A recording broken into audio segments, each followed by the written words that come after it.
Est-ce que vous appelez ça augmentation de salaire? On passe à la télévision, on vous dit qu'on a ajouté 20 000 francs ou 40 000 francs sur les enseignants et nous devons applaudir. Moi, je vous pose la question, à savoir, actuellement, avec le coût actuel, le coût social actuel, vous donnez à quelqu'un 40 000 francs, qu'est-ce qu'il va faire avec ça, le mois? Il va payer son transport, il va payer l'électricité, il va payer de l'eau, il va manger, et les soins médicaux? Non, écoutez, il ne faudrait pas commencer à applaudir des choses qu'il ne faut pas applaudir. Nous n'allons pas applaudir cela. Et aussi, vous savez, ce qui fait mal et ce qui énerve, c'est que on passe à une chaîne nationale en train de parler, en train de réduire les zéros vivants en disant qu'on leur a donné 40 000 francs et ils ont applaudi. Ils ont applaudi sur un 20 $. Monsieur le ministre, est-ce changeant, prenons l'inverse, qu'on vous donne à vous le même salaire de ces enseignants, parce que c'est aussi des universitaires comme vous, est-ce que vous serez capable de nouer les deux bouts de mois avec ce salaire? Je ne pense pas. Parce que déjà, vos réunions interministérielles, vous donnez à vos agents des primes exorbitants qui n'arrivent même pas à une année de salaire d'un enseignant. Par jour, c'est que vous donnez. Et vous passez à la télévision en train de dire qu'ils ont applaudi, ils sont contents pour un 40 000 francs. S'il vous plaît, s'il vous plaît. Cette histoire, allez le parler dans vos conseils des ministres. Ne venez pas nous parler de ça à la télévision parce que vous insultez le Congolais. Vous insultez le peuple congolais. Nous savons comment vous vivez.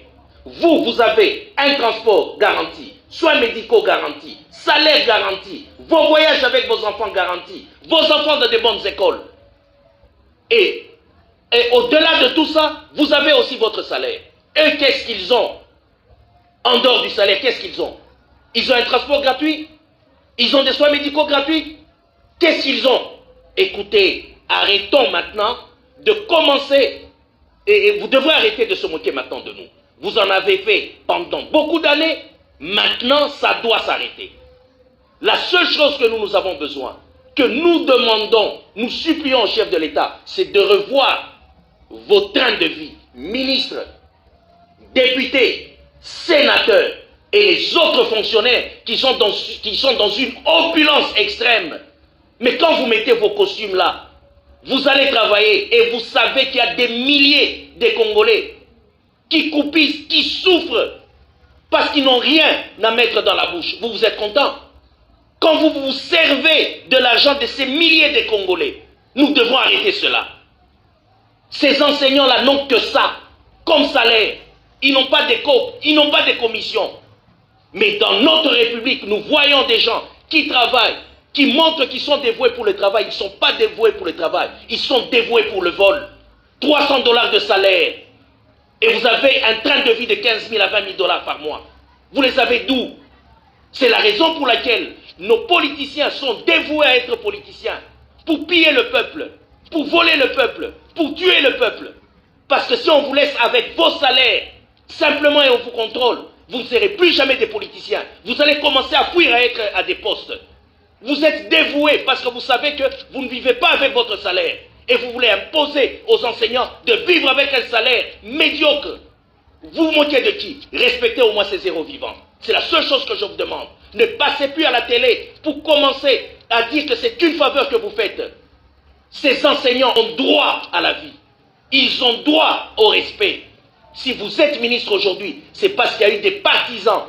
Il y a le peuple qui vous ont soutenu. Il y a les peuples qui vous ont mis là-bas. Le peuple n'a pas besoin de vous. C'est vous qui avez besoin du peuple. Parce que nous, sans vous, nous allons vivre. Mais vous, sans nous, vous n'allez pas vivre. Vous avez besoin de nous pour qu'on vous mette à vos postes. Vous avez besoin de nous pour qu'on vous mette, que vous puissiez être des députés. Je mets quiconque à défi. Comment tu peux être ministre sans pour autant avoir l'appui du peuple? Par quelle magie? Par quel cinéma? Alors arrêtons, respectez le peuple. C'est la raison pour laquelle j'ai toujours dit, nos politiciens congolais, c'est eux qui sont à la base de notre malheur. Et c'est la raison pour laquelle je dis, 90% de nos politiciens congolais sont des menteurs, des manipulateurs, des voleurs, et je pèse bien mes mots. Merci beaucoup, monsieur. Jamais, jamais, jamais, plus jamais ça dans mon pays. J'ai dit, ça ne va pas. Oh, ça ne va pas. Ça ne va pas. Ça ne va pas. Hey. Dans mon pays. Oh. Ça ne va toujours pas. Ça ne va toujours pas. Ça ne va pas. Ça ne va pas. Yeah. Ça ne va pas. Ça ne va pas. Dans la partie est de mon pays. Oh, oh, oh, yeah. Est-ce que nous méritons vraiment ces traitements? Qu'est-ce que nous avons fait pour subir tout ça?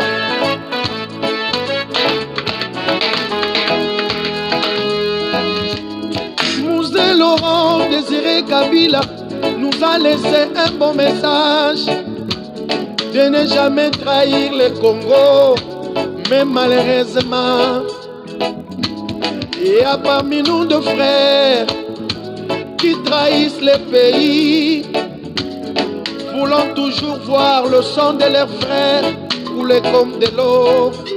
Oh, sachez-le qu'il y a un Dieu qui nous a créés Congolais. Un jour ils comparaîtront devant le tribunal de Dieu. Bokofuta, Bokofutango, Bokofuta, Soto Yobozo Boma. Attends la génération future, attends la banana biso, Soto Yobozo Sasaka. Vous allez payer, vous allez payer.